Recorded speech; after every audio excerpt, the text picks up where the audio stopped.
vakaras šeimininkai, labas vakaras prezidentė, labas vakaras gerbiami klubo svečiai ir nariai. Kaip jau mane pristatė, kalbėsiu apie emociją, kuri sako, kad nebėra stebuklų, bet trukdo mums pastebėti stebuklus, išvelgti tos stebuklus. Papasakosiu jums situaciją, kurioje pats buvau, bet džiaugiuosi, kad buvau ne kaip dalyvis, o kaip stebėtojas iš šono. Važiuoju aš gatvė su automobiliu ir privažiuoju gatvę, kur tokia situacija, kad vienpusis eismas. Ir čia važiuoja mašina ir čia, o aš stoviu tik šalutiniam kely. Ir čia dviejom juostom važiuoja automobilį. Ir taip važiuoja, o tas iš dešinios juostos taip staigiai sugalvoja suktis. Nu, aišku, tam, kur čia važiavęs, ten stabdžia. Mašina užgesus, taip kvailai atsistoja, bet pasibaigė viskas labai laimingai, avarija neįvyko. Toliau ta situacija dar nesibaigė. Iš paskos atvažiuoja kitas, toks elė šiaulietis, skusta galva. Ir tas, kur ką tik išvengė avarijos žmogelius, jis pakankamai kvailai tai sankryžų atsistojęs. Nu, ne šiaip, nei tai, bet avarijas neišvengė. Išvengė tai yra avarijas. O jis tai gerai, kad yra vaškai langai, bet tai... Jam. Ir visai, aišku, tam pasipylė kaip mažų, kuris reikėtų užpypinti ir panašiai. Nu, ar ne kvaila? Tas žmogus pyksta, tas su ta mašina. O tam net nesvarbu. Ačiū Dievui, aš išvengiau avarijos. Kaip gerai, mašina liko sveika. Taigi ir kalbėsiu apie tą emociją pykti. Tas žmogus pyko, o tas apie tai net nežinoja. Ant kiek pyktis yra beprasmis. Ant kiek jis valgo mus iš vidaus. Kodėl ir dėl ko kyla pyktis? Atliekam eksperimentą. Kokios spalvos matot padėję? Juoda. O. Kažkas mato juodą, o kažkas mato baltą. Dabar susiskirskite tik į juoduosius, į baltuosius ir variantus. O kas užtenka padelę apsukti. Ir jūs pamatot plačiau. Podelis nepasikeitė. Pasikeitė jūsų požiūris. Ir tada suprantat, kad pykti ir nėra dėl ko. Bet nežinodami to, žiūrėdami siaurai, mes pykstam, liejam savo energiją ir panašiai. Taigi, susakiau čia įvairiausių dalykų, kurie atrodo, sako, pyktis yra blogai, pykstam be reikalo. Bet visgi pyktis yra blogai ir gerai. Pavyzdžiui, elektra. Jinai atiteka į lemputės, mes džiaugiamės šviesa, viskas tvarkoja. Jinai gerai. Jeigu pirštus rasėt įkišam. Labai gerai. Iš tikrųjų, taigi pyktis yra energija, kurią mes kaupiam savy, tai yra mūsų emocija. Ir ar pyktis bus gerai, ar jisai bus blogai, priklauso nuo to, kaip mes tą pyktį panaudosim.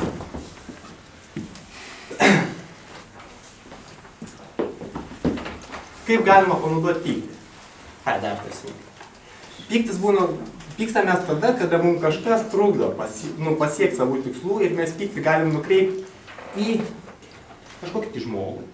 Galim nukreipti į visus žmonės. Ir galim nukreipti netgi į save. Nu, pavyzdžiui, kartais pykstam ant savęs, kad aš čiarovai pasakiau kalbą ir pykstam savęs. Nu, irgi neverta. Tai sakykime, mes galim pasirinkti, kaip elgtis su to pykčiu. Yra tokių nemažai esu skaitęs filosofų, kurie lygina mūsų kūną, lygina su maišu. Nu, tai mes esam maišas, kas mes iš tikrųjų esam, ką mato žmonės, tai yra mūsų turinys, tai yra nematomas, jis nematerialus. Taigi, sakykime, pyktis. Mes rytą atsikeliam tokia pozityvus, linksmi, išeinam ir kaimynės. Jūs vakar triukšmavot. Bet sulupėm, ne? Kažkas pas mus įeina. Bet kas toliau? Mes tada esame labai linksmi, mes pagalvojame, nu, kaimynkai gerai, nu, negerai įsimiegoja, nei sena ir panašiai, mes jį paleidžiam. Tiesiog išleidžiam. Jam pasako, nu, kam tu pyksti močiutė ir panašiai, ne? Ir mes vėl tampam tie patys. Kitas variantas, kaimynka pasakė tą patį. Suklūpėm. Nuvažiavam į darbą, piktas viršininkas. O taip darbą suklūpėm. Grįždami namo, važiuojam, užsukam į parduotuvę, ten piktą kasininkę. Vėl nesisipėm. Gniaužiam ir gniaužiam ir gniaužiam pykti savį. Ne, tai dabar aš to maišelį kišenę nebeįkišiu. Mes tampam nelankstus, mes tampam įsitempę, mes prarandam pasitikėjimą savim. Galų gale, ar esat matę? Pikta, bet laiminga žmogus. Nebūn tai, piktas ir laimingas tai tokie kaip prieštaravimai. Ir kas įvyksta galų gale? Mes esame įsitempę ir randam kraštinį.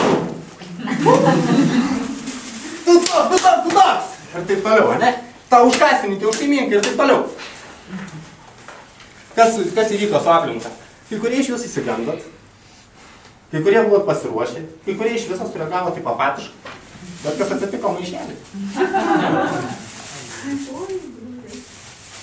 Jisai bevertis. Maždaug kaip sugadinau, kaip prašiau savai. Jau nieko nebepanaudoti. Taigi Mahatma Gandhi sulygino pyktį su rūgštim.